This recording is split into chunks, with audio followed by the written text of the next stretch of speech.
the bias does exist, we're living it every single day.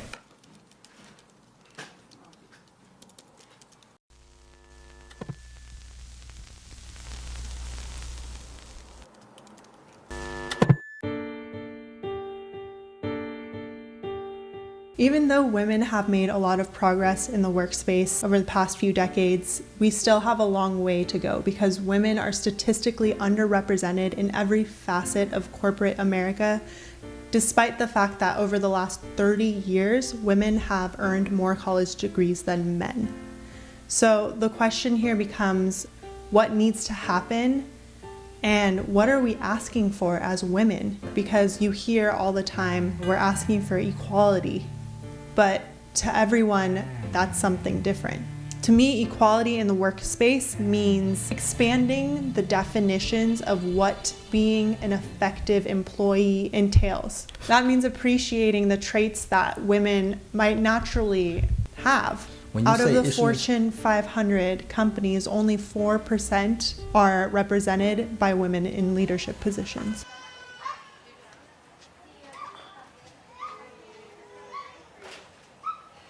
The way that you're born shouldn't prevent you from making a certain amount of money and raising your kids and supporting yourself when you're a single mother. All right, so here's the deal. As women, we handle a major catch-22 when it comes to the decision to have kids or not. Decide not to have kids and you are judged by society as being an incomplete woman. And yes, we've come a long way with feminism from the days of thinking that women are just here to bear and raise children, but we still have a long way to go. While on the other side, if you do choose to become a mother, you are judged negatively by your employer and you are treated differently, whether knowingly or not.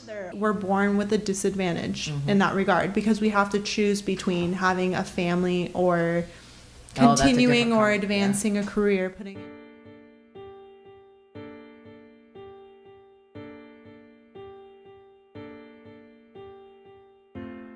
The one thing that I absolutely love about my generation is the fact that we stand up for social justice issues because we truly, at the heart of it, believe that people should be treated equally. Everyone should be treated equally, and that means equal opportunity. What don't we understand about what women are not receiving? A consciousness of the fact that the bias does exist and it affects us. It doesn't even have to be a systematic thing. It doesn't have to be government-based change. It can start with us.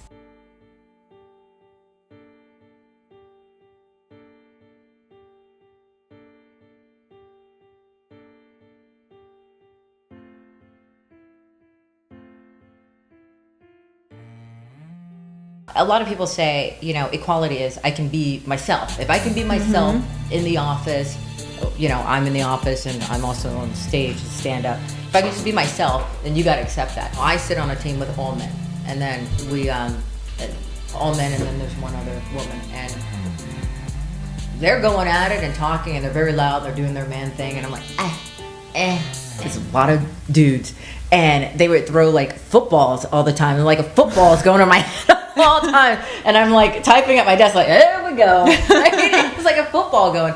If it's a boss or someone in power, that person is in charge of your economic standing. That person is in charge of, can you pay your bills that month?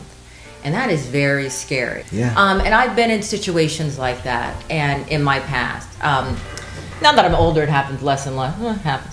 Like, I'm not young and bright-eyed anymore. So I wanted to be pitched. Men come to work, and I get it.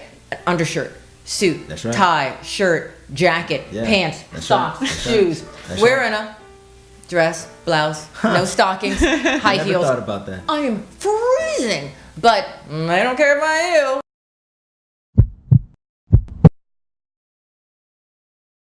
Men are just given the benefit of the doubt that they are that they will be effective and that they're smart, Absolutely, and that they're strong.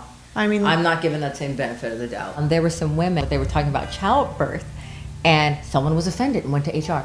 Wow. So someone got offended and went to HR on something that's inherently female and woman, but yet men get football over your head, and you're just like, oh, okay, I can't be a woman here, but you can fully be a man. But that's your experience when you're dealing with the majority. I can't tell you how many times someone's handed me a piece of paper to tell you go print them out something. And I'm a marketing director. I'm like, oh, okay, I'm printing now? Okay. Two people may be just as qualified, a man and a woman. But historically and typically, the person who's doing the deciding is also a man. He usually doesn't have that experience with the woman to even know what she's qualified. She's not even in his view. And it's not a negative thing. It's just that he's not around her. He doesn't get her. She's a woman. She might be working just as hard. And I don't think he means it, but she's not even coming up in the conversation. She's not on the golf course with him. She's not drinking whiskey with him. It's almost like a different animal. So they are liable to advance the guy and not the woman.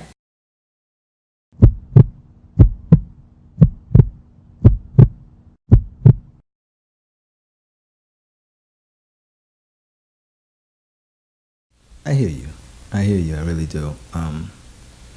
As you were talking, something came to my mind.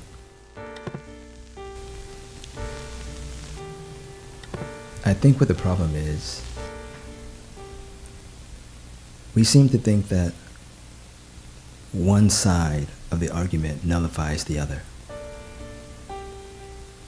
Like, in order for what you're saying to be true, what I'm saying has to not be true. I think that's what happens. That's the only reason why people argue, right? They don't argue because they agree that both perspectives have merit and that they're real. People argue because, hey man, hear what I'm saying. Don't, yeah, I know what you, but what about me? And that person say, yeah, well, it's not just you, what about me? And then it's like a married couple, it's just back and forth forever. And while all that back and forth is happening, just nasty, cruddy shit is taking place, right? So as a man, I heard what you say, but as a man, here's what I believe. I believe that the truth is this: everyone has a cross to bear. And when you look at all of us, whether it be women, men, uneducated, educated, poor, rich, all of them have different struggles, right? And we can't say that one struggle is greater than the other. Because guess what? Poor people have got the shit into the stick for as long as time has been recorded.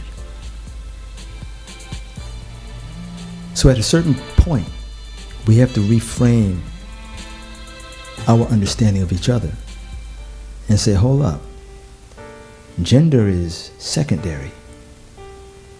Humanity is first.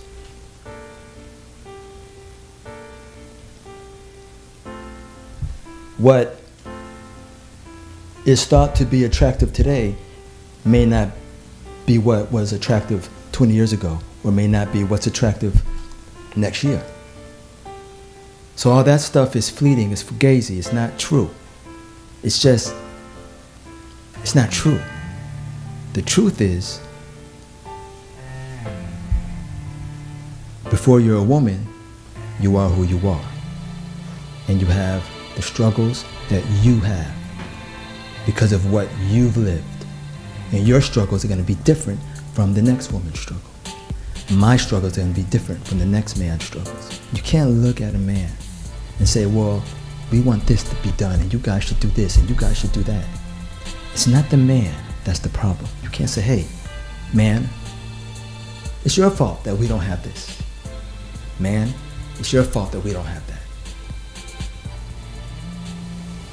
I can't take away equality. I'm just a guy.